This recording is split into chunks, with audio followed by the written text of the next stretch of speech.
All right. Excuse my Alrighty. stupid sunburn.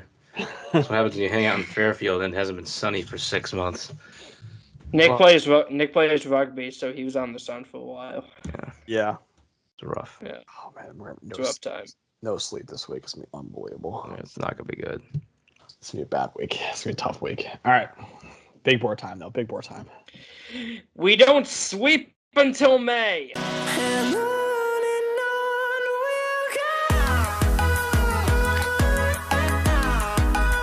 Welcome to another episode of Boom and or Bust the Draft Show. I can't even talk right now. We have no sleep. It's draft week, baby. We literally are grinding the tape on all these guys because we have a top 300 big board. Wow, that is right. 300 last year. Nick, what did we had 250 last year, didn't we? Yeah, that was tough, and this was, you better believe this one was with Oh, three this people. one was tough. yeah. I've never had this large of a big board scene made by like all of us together. Yeah. This is absurd.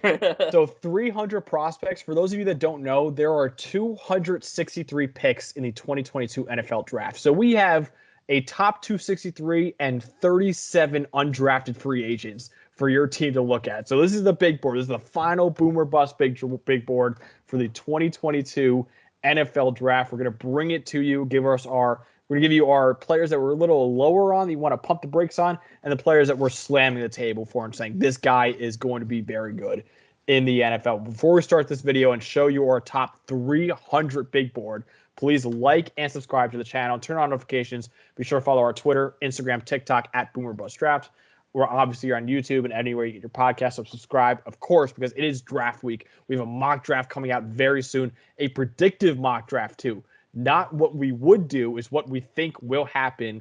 And just spoiler, Aiden Hutchinson probably will not be the first overall pick in that mock draft. But we'll get to that later. Check out the merch store below. And also, guys, it is draft week. We're just a couple days away from the 2022 NFL draft, and you can watch the draft along with 66% of us. I'm not going to be here, but Nick and Donnie are both going to be hosting the draft show, and they're going to do an awesome job. And I can't wait to watch. I unfortunately have to work during the draft, but they're going to do an awesome job with it. And I believe they're going to do at least 2 days of coverage, and we'll see you in day 3. But they're going to do a really, really awesome job with it. So I can't wait to watch. Make sure you tune in on Thursday and Friday here live on YouTube for the live draft show, because it's always so much fun interacting with you guys in the comment section, watching something that we've been building to for literally over a year now. So we want to experience this with you guys.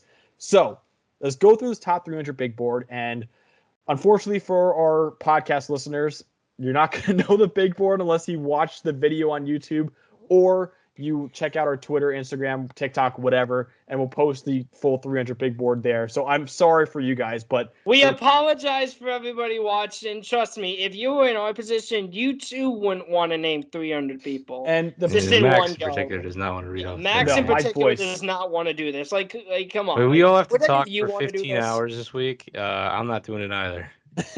I'm not Yeah. look, even like the audio listeners, I think, don't want to hear me say 300 names. All right. So this is the top 300 big board for Boomer Bust, the draft show, the final top 300 big board in the 2022 NFL draft. So just a reminder, we have all 7 rounds covered, plus like 40 undrafted free agents for your team to know. So, I mean, it's a lot. This is all you need to know. There's not going to be. We did this for you. We did this for you. We've been grinding the tape for you guys. I'm gonna give it a little more time because there are 30 slides to get through for this, because it's a top 300. You might need to pause and read them off and then unpause. I mean, we'll see what happens. It took forever for me to make these graphics, and and by the time we're recording this right now, have not done all the graphics yet. I'm like 2/3 of the way through. It took a lot of time, but those are the top 300 players in the 2022 NFL draft. Is honestly still probably flashing across your screen right now, but let's start the video anyway.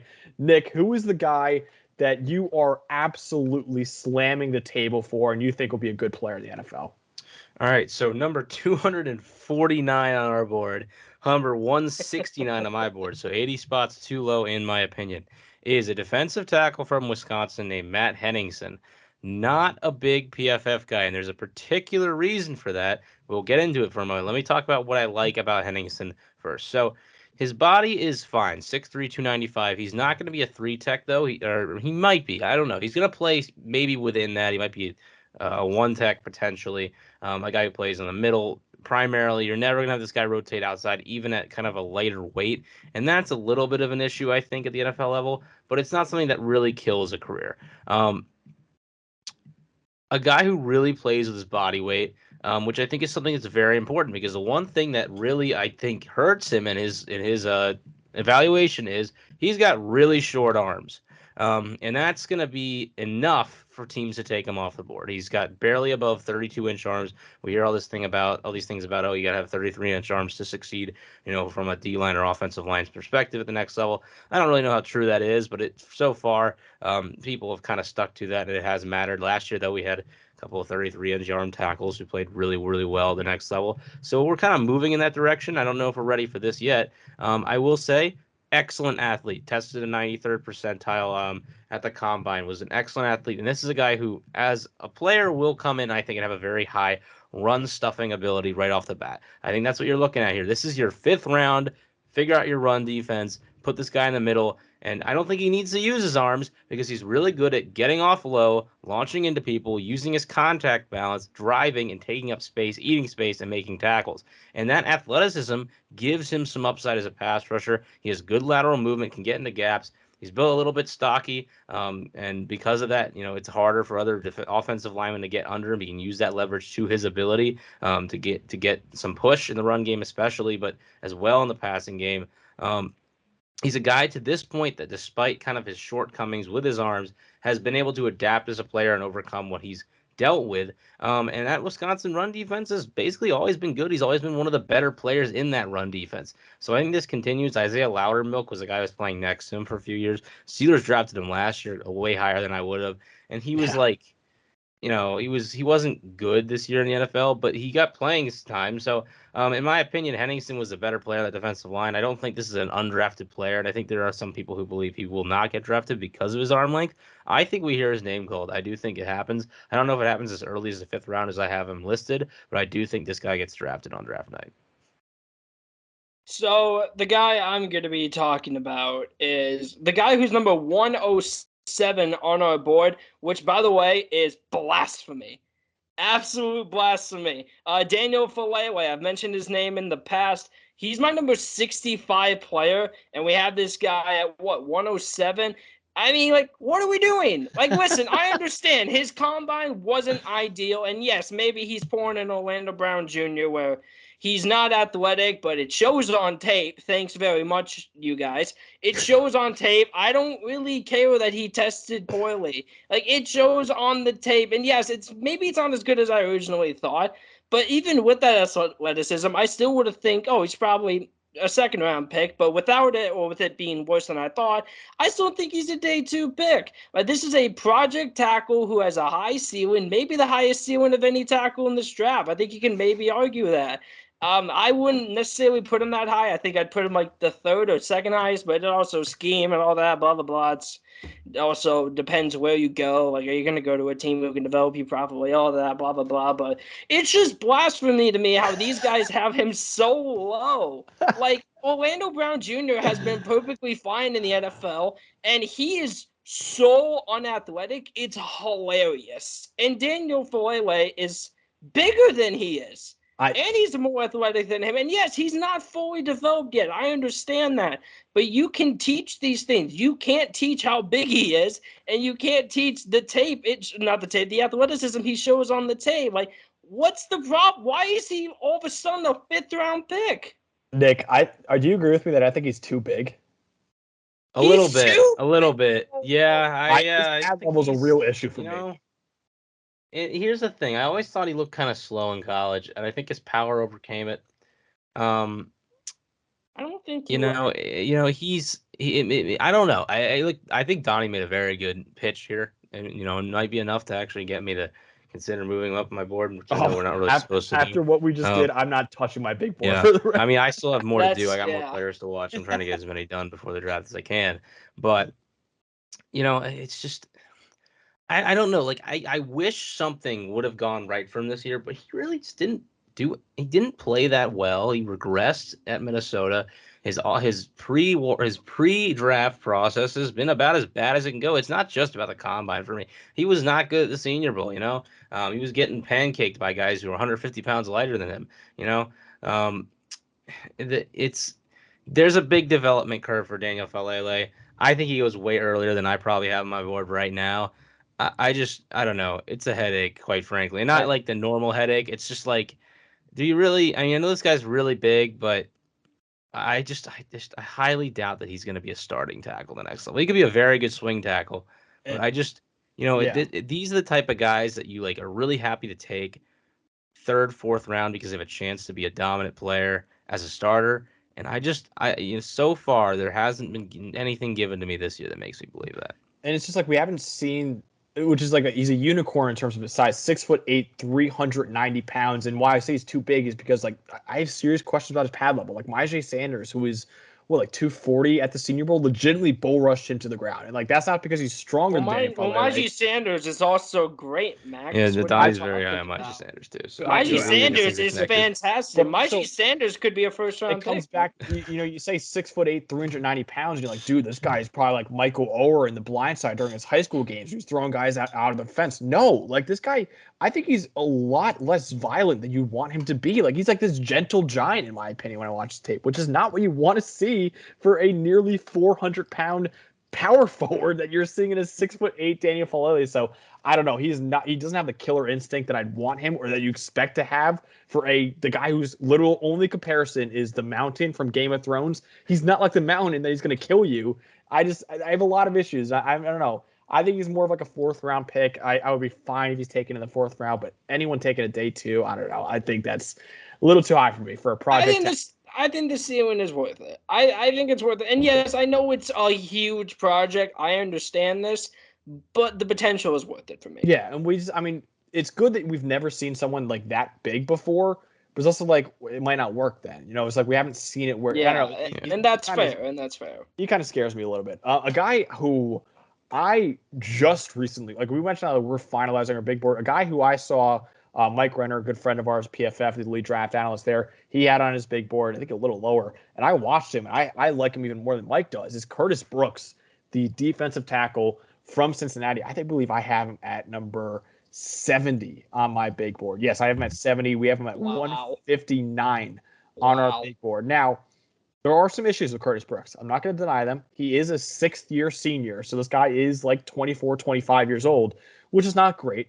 But what he is a 95th percentile athlete who was an awesome pass rusher and run defender during his career at Cincinnati. I think he's got very, very violent hands. Not the biggest, or like 287 pounds. I like this guy a lot in as a 3-4 defensive end, like as a 3 technique. So he's not the biggest at 6'2", 287 pounds, but he's got elite explosiveness, elite agility, really good speed too. Ran a 4.9 at the combine, which is great. I like Curtis Brooks a lot, and I saw a lot on tape that made me very, very excited. I think he's a guy who shoots the gaps really well with that elite explosiveness.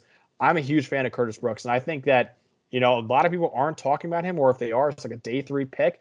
I think this is a guy who doesn't really have many holes in his game. Yes, he's on the older side, which is a negative, but he's a freak athlete, and he's been really, really good at Cincinnati as both a pass rusher and run defender. I think he's a guy I would take on day 2 in the 3rd round. And a lot of people seem to have like a 5th, 6th, maybe even 7th or undrafted grade on Curtis Brooks. I feel like he's just an unknown guy. I didn't know about this guy until I saw him on Mike's big board. I checked him out, and I loved what I saw from Curtis Brooks. So he's a guy that, I don't know, I'm a big, big fan of Curtis Brooks.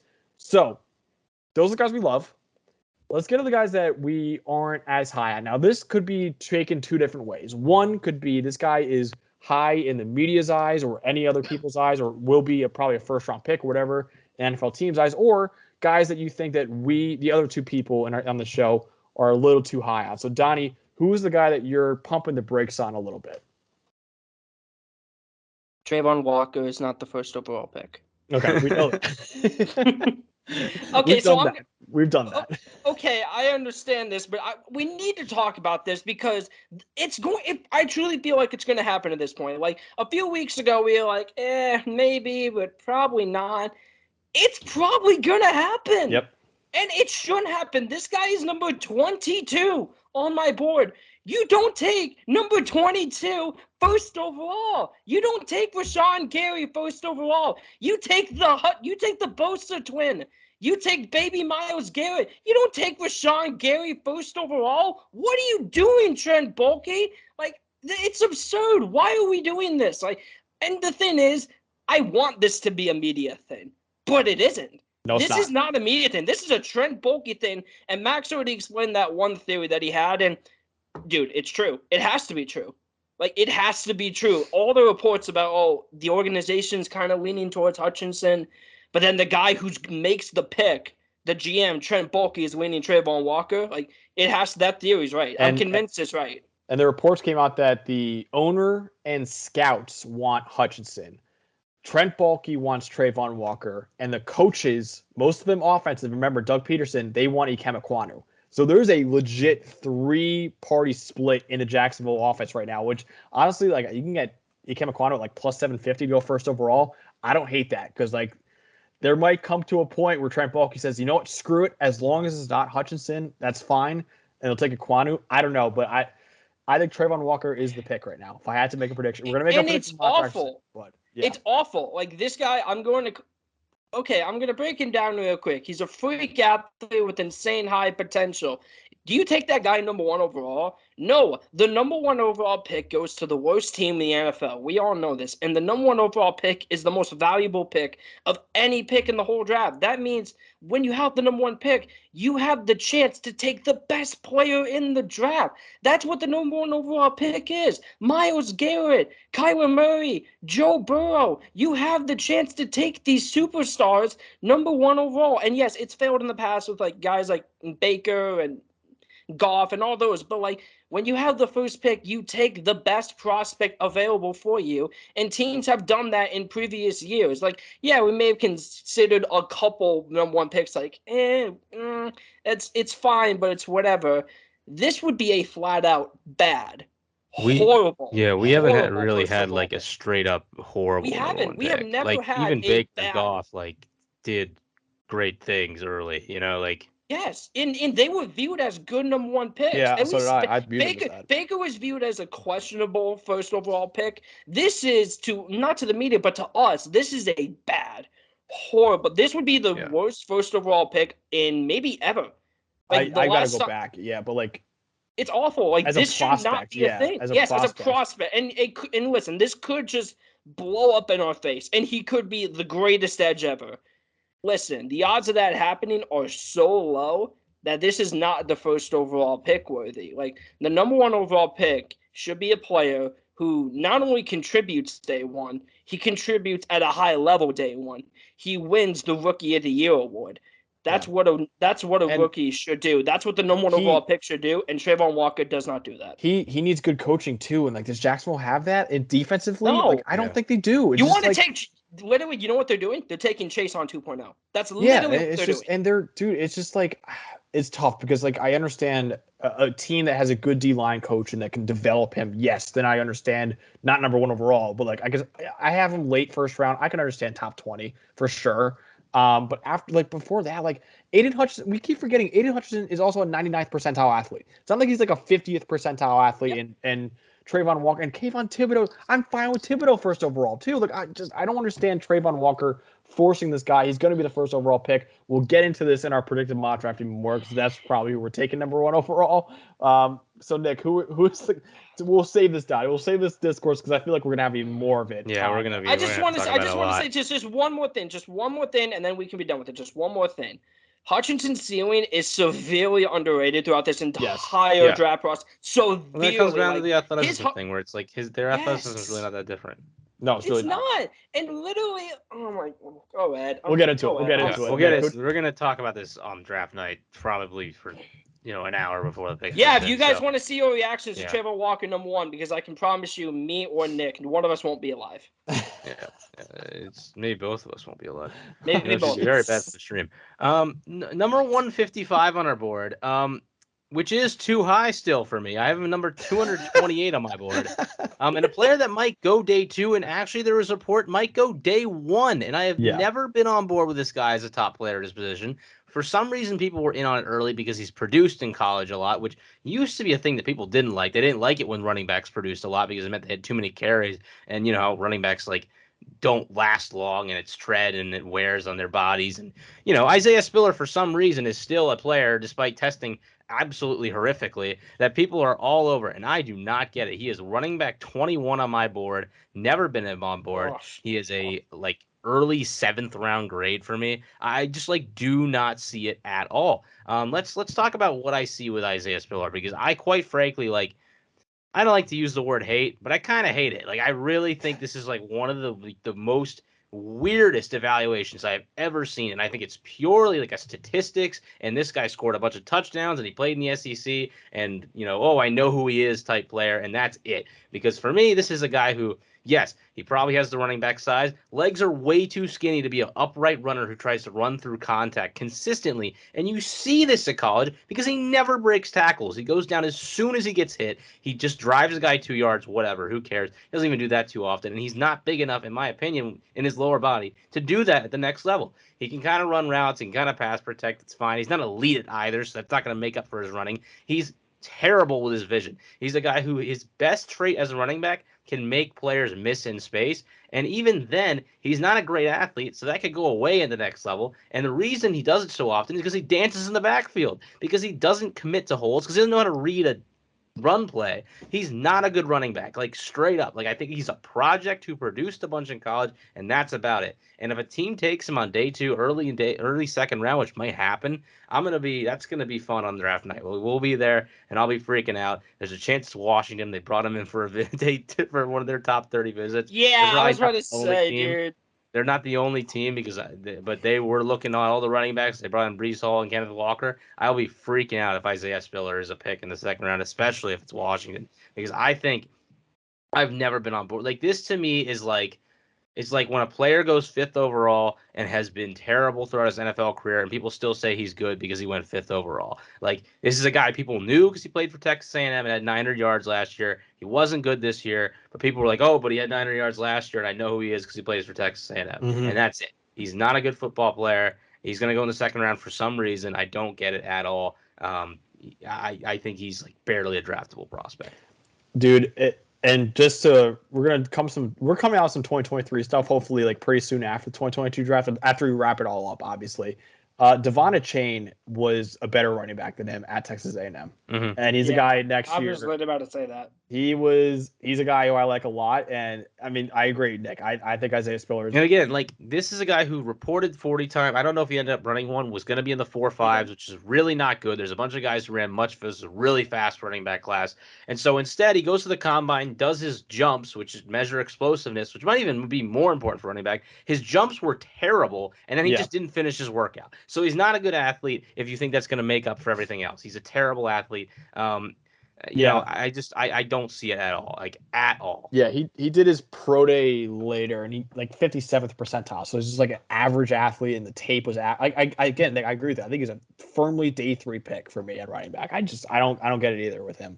Yeah. And Doug Kyde, who is a PFF reporter, he has sources that are saying some teams are considering him round 1, which would be worse than Trayvon Walker going 1st overall. That is worse, because it's like Walker, at least there's upside. Spiller, it's like, what are we doing? I don't see it. Yeah, it's a position that's not valuable. He ran a 4.64 40. Nice. Like, that is like slower than me in high school. Pro day great. number 2. You know, it's just he didn't run a 3-cone, which I had written down. Like, I think his 3-cone will be really bad. So that's one thing he avoided. And his vertical and broad jump were both below the 30th percentile. So that's great. You know, good exactly. player. Bad for Spiller. Who's the team that would do it? Who's the team that would pull the trigger around? I don't know. Buffalo. I think Buffalo might actually take away. There's no way Buffalo would do it. I don't think. But we would hate Breece Hall going in the 1st round. Like, I mean, that's like so. Dude, honestly, if they took Breece Hall in the 1st round, I'd just be like, thank God it's not Isaiah Spiller. At that rate, yeah. I got pissy about Najee Harris last year. Like, that's nothing compared to, like, I don't like being mean to prospects. I have been mean to Isaiah Spiller in this video, and I'm sorry about that, but I think it's warranted at this point, and it's the media's fault and the team's fault, quite frankly, too. Yeah, poor Isaiah Spiller is just trying to make a living in the NFL. Yeah, he's just trying to do his thing, It's like, man. hey, We'll man, make you people are. It's not my fault. People are overrating me. Speaking of Texas A&M, a guy blocking for Isaiah Spiller is my guy I'm pumping the brakes on. And this is going to sound crazy to people. Kenyon Green, the more I watch, the less I like, man. I have him right now as a 3rd round grade, which to many people will sound like an abomination. Like he should be. He's a 1st round pick in many people's eyes. I actually think he might end up being a 1st round pick. We'll do our predicted mock draft very soon. He probably will end up in that mock draft. I could see Kenyon Green going in the 1st round. The more I watch, though, I mean, I thought so when I watched him and I had him as like a high 2nd round pick. I was like, you know what? Because I think on tape he looks like a good athlete. Tested out like 60th percentile, which I know combine athleticism is not everything. You got to trust the tape, but still worse than I thought for Kenyon Green. And so I lowered him for that. I watched more of his tape, and yeah, the thing that he has going for him is that they jostled him around all over the offensive line. Like the only position I believe he didn't play was center, and his tape at left guard was pretty good, but at the same time, like it wasn't like dominant in my opinion, and he didn't test out great. He's not really. His hand placement I think could be really, really improved. I mean, this is a guy who, yes, I think will eventually be a starting guard in the NFL, but there are people putting him on that tier of like Zion Johnson, where it's like those are like back half of the 1st round guards. I don't think he's even freaking close to Zion Johnson. I think Zion Johnson is far and away the best guard in this draft. I have other guards in this draft even higher than Kenyon Green as well. Like I think Kenyon Green is being a little overrated. I have Zach Tom, who I think might even be a tackle. I would have over him, and I have a few others too. Jamari Sawyer I like more. Darian Kennard I like more. Dylan Parham I like more. And then I have Kenyon Green. Like there are guys that I think are better at guard than Kenyon Green right now. He could prove me wrong when he finally only plays guard in the NFL, but as of right now, man, I think he's a firmly 3rd round pick for me, and he's going to be probably a 1st round pick. So I'm pumping the brakes, not for us, but for the media and for other teams. I don't think this guy should be a 1st round pick. Jerry is gonna love him, and he will pick him in the 1st round. I'm Jerry happy will if love they him. Jerry will love him. Did Texas A&M play in that stadium? Because that is the main question. Yes, every year. Okay, Kenyon Green, congratulations, you are a Dallas Cowboy. But Traylon Burks killed it in that stadium too, though. Burks doesn't make it. He'll be taken by I Arizona. think no. I don't know if I think Burks might actually make it there. He'll be taken by Arizona or Green Bay. That should have been my bang the table guy. Honestly, Traylon Burks is wide receiver 1 is my take. That's what we got for our mock draft for our top 300 big board. Again, this is all you need to know. We spent countless hours making this for over a year. We started off with Spencer Rattler at number 1 overall, and we end up with Aiden Hutchinson. Without him on the 300.